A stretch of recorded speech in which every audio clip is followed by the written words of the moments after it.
اور یہ بھی اللہ کی رحمت ہے ہر دفعہ تجھے کڑیاں نہیں مل رہی، اگر ہر دفعہ ملے گی تو بہت جلدی تیرا جنازہ اٹھے گا.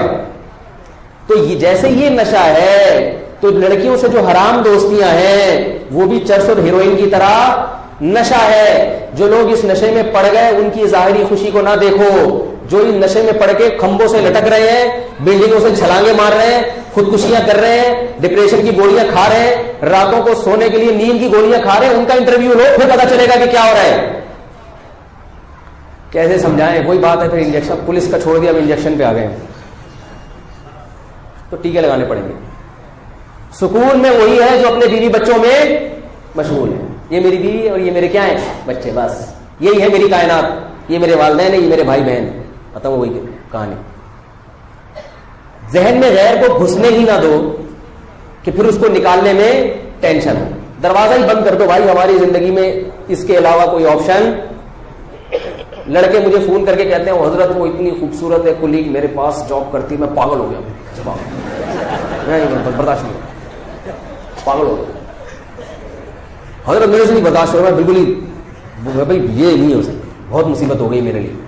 تو میں کہتا ہوں بھائی یا تو نکاح کرو، اگر نکاح نہیں ہو سکتا، کیونکہ یہ بھی ایک بات آپ کو بتا دو بھائی، میں اللہ نہیں ہوں، سب کو پتا ہے نا، میں کوئی بھی مولوی اللہ نہیں ہوتا. عجیب عجیب چیزیں فون کر کے مجھ سے حل کرواتے ہیں. مجھے کئی لوگوں کی کال آتی ہیں، حضرت وہ لڑکی کے ابا مان نہیں رہے، ساری کوششیں کر کے دیکھ لی، مان نہیں رہے. میں تم نے کوششیں کر کے دیکھ لی، نہیں مان رہے اللہ کے بندے، تو میں کیا کروں بھائی؟ کہہ رہے نہیں آپ کچھ ایسا بتائیں کہ وہ مان جائیں. کیسے بتاؤں یار؟ اگر ایسا ہمارے بس میں ہوتا تو ہم نے جہاں جہاں ٹرائی کی وہاں سب جگہ ہماری شادی ہو جاتی. ہمیں بھی تو کئی جگہوں پہ دھتکارا گیا، کچھ جگہوں پہ ہو بھی گئی، کئی جگہوں سے دھتکارا بھی گیا. لوگ کہتے ہیں آپ نے اتنی شادیاں کی ہیں، آپ کے پاس کون سا گر ہے؟ میں نے کہا اگر ایک آدمی نے ایک شادی کی ہے، 100 جگہ سے ریجیکٹ ہوا ہوگا تو ایک جگہ ہوئی ہوگی. تو اگر کسی کی 3 ہے تو اس کا مطلب 3000 جگہوں سے ریجیکٹ ہوا ہے، 3000 جگہوں سے پھر جا کے کہیں 3 ہوئی ہیں. تو آپ کا کام ہے ٹرائی کرتے رہنا. جیسے بھیک مانگنے کا اصول ہے نا، ہر وقت مانگو، ہر ایک سے مانگو اور سب کچھ مانگو.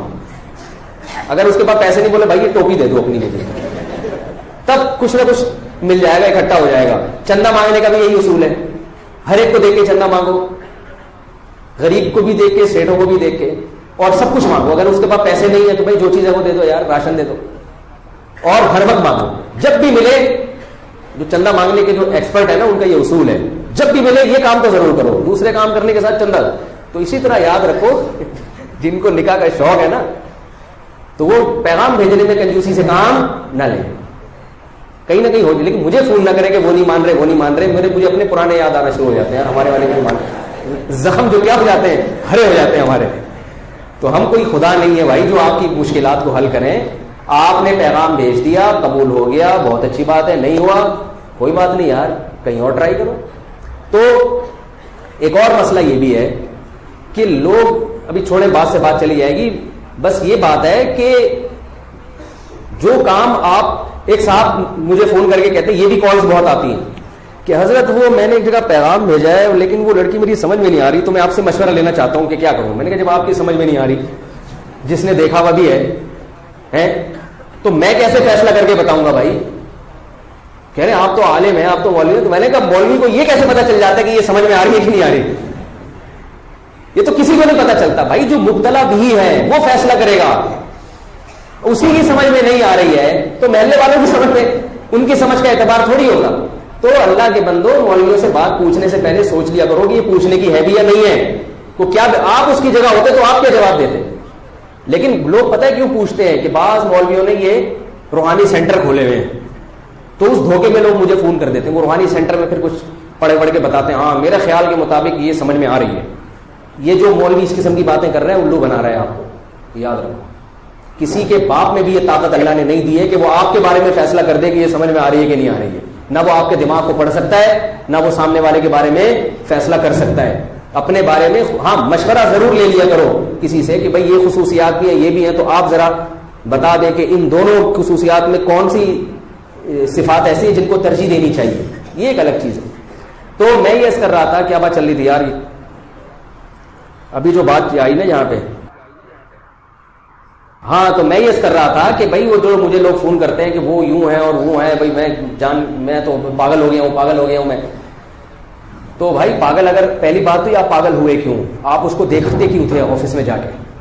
اللہ نے نظر جھکانے کا حکم دیا کہ نہیں دیا؟ کیا خیال ہے؟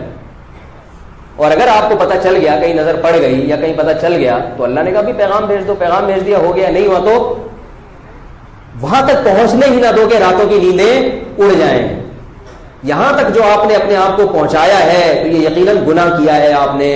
آپ اضافی بے تکلفی کے مرتکب ہوئے ہیں. آپ نے کہہ کے لگا کے گپے، ورنہ کوئی بھی ایسا نہیں ہوتا کہ بہت کوئی خوبصورت ہوتے ایک دم لٹو ہو جائے. جب تک آپ نے بے تکلفی والا معاملہ نہیں کیا ہوگا، گپے نہیں ماری ہوں گی، ناجائز کی طرف نہیں گئے ہوں گے، لٹو ہونے کا واقعات عام طور پر وجود میں نہیں آتے. اور ہم تو پھر بھی بہت براڈ مائنڈیڈ مولوی ہیں جو آپ کو کہتے ہیں لٹو ہو گئے تو نکاح کر لو. کسی دوسرے مولوی کے پاس جاؤ گے تو وہ کہے گا لٹو ہوئے کیوں، لہٰذا اس سے نکاح نہیں کرو. آئی بس، تو پھر بھی کہہ رہے چلو بھائی نکاح کر لو یار. شریعت نے ترغیب دی ہے کہ اگر کہیں لٹو ہو گئے ہو تو نکاح کر لو. لیکن اگر وہ نہیں ہو رہا تو ضروری تھوڑی وہ بھی آپ میں لٹو ہو. اب وہ مجھے فون کر رہے ہیں کہ جیسے میں لٹو ہوں اس کو بھی لٹو کروائیں. یہ نہیں ہو سکتا بھائی. یہ ہمارے پاس ایسی، یہ تو پولیس بھی نہیں کروا سکتی، ہم کہاں سے کروائیں گے یہ. تو حرام کی طرف جب آپ جاؤ گے تو سب سے پہلا نقصان، اللہ آپ کے دل کا سکون چھین لے گا. اور یہ سوچ لیا کرو جب کوئی خوبصورت چہرہ نظر آئے نا جس پہ لٹو ہو رہے ہو، اور پھر یہ آئے گی یہ میرے ہاتھ سے نکل گئی تو کہیں اور شادی کر لے گی، تو ذہن میں ایک چیز سوچ لیا کرو، سکون آ جائے. بولے یار کہیں بھی شادی کرے گی مرے گی بڈھی ہو کے. یہ ہمیشہ نہیں ہے، یہ ڈسٹیمپر ہے جو فرشتوں نے تھوڑے دن کے لیے. ابے بھائی تھوڑے دن کا ڈسٹیمپر ہوتا ہے یہ، اس کے بعد 10 15 20 سال کے بعد ختم. بولا یار جہاں بھی جائے گی وہ بھی مرے گا. بڑے بڑے حسین تھے دنیا میں، حسین اور حسین آئے، قبروں میں ان کی لاشیں خراب ہو رہی ہیں. تھوڑے دن کی انٹرٹینمنٹ ہے یہ، مل گئی ٹھیک ہے، نہیں ملے تو اللہ اللہ کرو، صبر کرو، جو ہے اسی سے گزارا کرو. ہمارے حضرت ایک بات فرمایا کرتے تھے کہ اگر کسی کو چڑیل جیسی بھی بیوی ملی ہے نا، بس صورت مل گئی، کوشش کریں اچھی ملے، لیکن اب ہو گئی، ٹھیک ہے نا. تو ہونے کے بعد کے حکام کچھ اور ہیں، ہونے سے پہلے کے حکام جب تک نہیں ہوئی تو اچھے سے اچھا تلاش کرو. اور اخلاق کو ترجیح دے انسان شکل پر. اخلاق اچھے پہلے دیکھے، شکل و صورت دوسرے نمبر کی چیز ہے. جب ہو گئی تو چڑیل جیسی بھی ہو تو حضرت ہمارے فرمایا کرتے تھے کہ یوں سمجھو کہ میرے لیے دنیا میں اس سے حسین کوئی بھی نہیں ہے. دوسری حسینائیں ہوں گی وہ دوسروں کے لیے ہوں گی، اللہ نے میرے لیے اس سے بہتر کسی کو نہیں بنایا. اس سے دل میں کیا ہوگا؟